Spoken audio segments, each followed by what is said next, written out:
Non digas cree ou lee, aínda que vivas en C. Velaquí outro castelanismo. Leer e creer non son formas do galego. Aquí simplificamos e dicimos ler e crer. Estes dous verbos son curtiños e conxúganse ás veces con monosílabos que, ollo, non se acentúan. María lé, o meu tío cree, elas cren, fai o favor e lé, eu crin, Xaime leu, ti cres, eu lin. Isto último parece chinés. Eu lin. É todiño con E pechado.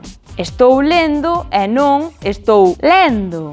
E vouche dicir unha cousa máis. En galego non temos ningún verbo que termine en er. Proveer dice prover e poseer dice posuir. Así que non temos acabados en er, como pasa no castelán. Pero iso non significa que non teñamos varias palabras que teñan dous E seguidos. E unha delas é C, esa fermosa vila da Costa da Morte que, por certo, tamén se pronuncia con E pechado. C e non C.